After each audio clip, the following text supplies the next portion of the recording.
There's a specific kind of quiet that settles over Charlotte just before the sun comes up. It is the time of day when the rest of the world is still paused, and my mind often drifts back to a Tuesday night 3 years ago that split my life into a before and an after.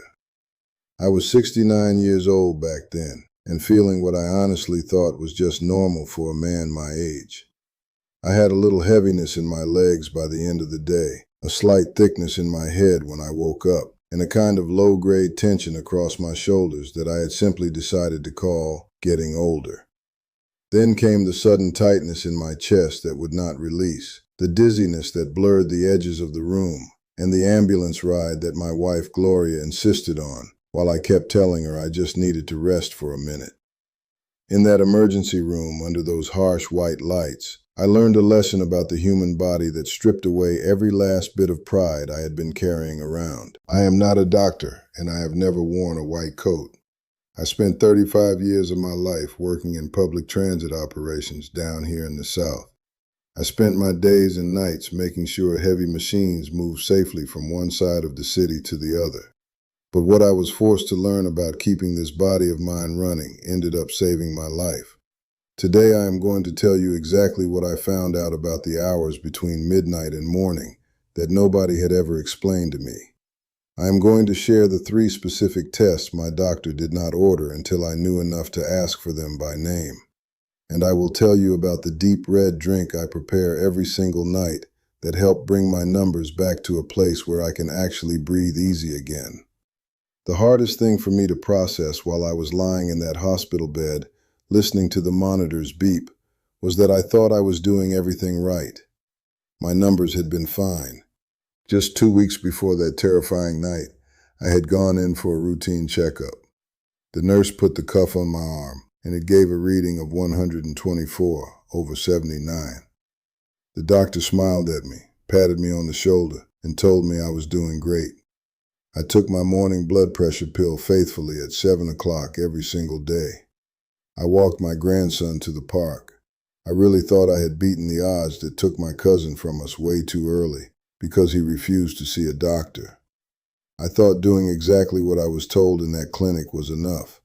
But pressure rarely rises on its own. It rises with the habits we ignore. And what I did not know, what nobody told me during those 30-second checks in the quiet clinic room, was that my body was fighting a silent war while I was completely asleep. When you work in transit operations for decades like I did, you learn very quickly that the entire system only survives because of what happens in the dark. Between 2 and 4 in the morning, the buses are parked, the trains stop running, the engines cool down, and the maintenance crews go in to fix the wear and tear from the day.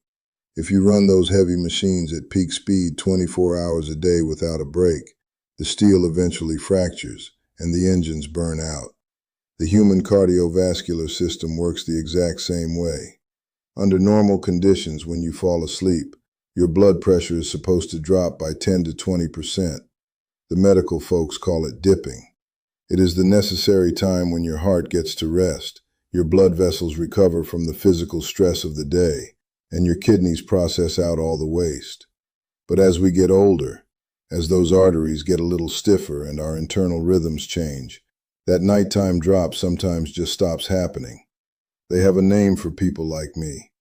They call us non-dippers. While I was snoring softly next to Gloria, thinking I was getting a solid night of rest, my pressure was surging in the dark. Instead of resting, my heart was pumping hard against rigid pipes. My numbers were spiking to 164/102, right around 3 in the morning. You do not feel it happening. You do not wake up clutching your chest in the middle of the night.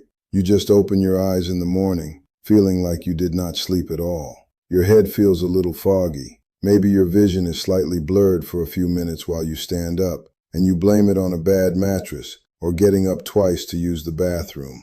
Meanwhile, night after night, that high pressure is hammering the delicate filters in your kidneys and creating tiny tears in the walls of your arteries. A stable life builds a more stable body. But my nights were completely unstable, and I had absolutely no idea. You do not want the first real warning to be an emergency, but that is exactly what happened to me.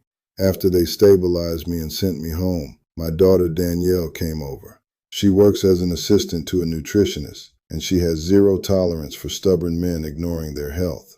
My son Marcus is the same way, always reminding me of the guys we knew who thought they had more time than they actually did. Danielle pushed me to dig deeper than a basic doctor visit. I went back to my clinic and I did not ask for another quick spot check with the arm cuff. I asked for a 24-hour monitor. It is called an ambulatory blood pressure monitor, or ABPM. They strap a small machine to you and you wear it home. It inflates every 30 minutes all day and all night. Sleeping with it is annoying because it squeezes your arm just when you are drifting off. But that little machine proved exactly what the morning checks had missed. My pressure was dangerously high while I was asleep. Then I asked for 2 more tests that Danielle had written down for me. One was a urine microalbumin test. Think of it like checking the oil filter on a heavy transit bus. It checks for tiny proteins leaking into your urine because your kidneys are taking a serious beating from sustained pressure. The other test was for oxidized LDL. You always hear about bad cholesterol, but this test measures the rusted, damaged cholesterol that is actually tearing up the arterial walls. Standard panels do not measure it, but it shows the exact kind of damage that nighttime hypertension accelerates. Seeing those results printed out on paper was sobering. My body was sending out massive distress signals that a standard office visit was never designed to catch. Getting the data was a relief, but doing something about it was the real work. I looked at the medications I was already taking. I was taking my blood pressure pill right after my morning oatmeal at 7 o'clock because that is what I had always done. That meant by midnight its protection had almost completely worn off, right when my body was going into a pressure surge. I sat down with my doctor and we had a long, honest conversation. We adjusted the timing of my medication so my body had the chemical help it needed when the pressure was spiking the hardest in the middle of the night. I never changed my dose on my own. I just changed the schedule with his absolute approval. Then I had to look hard at my evening routine. I used to enjoy a small glass of bourbon after dinner. I thought it helped me wind down. I had to learn that alcohol might act as a sedative at first and put you to sleep, but a few hours later it triggers your nervous system to overcorrect. It causes a severe rebound spike right in the deepest stage of sleep. I poured the rest of that bottle down the sink. I also went through the pantry and checked the herbal tea I sometimes drank when I wanted something warm. I found licorice root on the ingredient label. They sometimes hide it under names like sweet root or natural flavoring. It is an ingredient that literally blocks an enzyme in your kidneys and causes your body to hold on to cortisol, driving your pressure straight up. I threw that box in the trash immediately. Instead of all that, I started a new habit that I have not missed a single day since. Every evening, about an hour before I am ready to turn off the lights, I prepare a specific drink. I do not use tea bags or generic blends. I use exactly 10 grams of dried hibiscus flowers. I make sure the water is hot but not quite boiling, and I let it steep for a full 15 minutes. You have to wait for the water to pull the compounds out of the flowers. When it is ready, the color is a deep, rich burgundy, almost like a dark wine. If it looks pale pink, you have not let it sit long enough.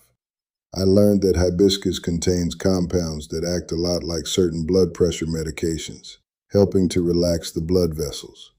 I drink that warm red tea while the house quiets down. It is my way of telling my body that the shift is over, the yard is secure, and it is safe to bring the pressure down. I am not telling you this because I found some magical cure. I still have to pay attention. I still have to measure. I still have to go to my appointments and do the work. The damage I did over decades of ignoring the signs did not disappear overnight, but the fear is gone. Most people wait for a scare before they change. I had my scare, and it cost me a piece of my peace of mind for a long time. But now, when I turn off the lights and listen to the quiet of the house, I know exactly what my heart is doing in the dark. I have control over the things I can control, and that is all any of us can really ask for as we get older. I am going to keep brewing my tea. I am going to keep watching my numbers. and I am going to keep waking up to see the sun rise over this city for as long as I possibly can.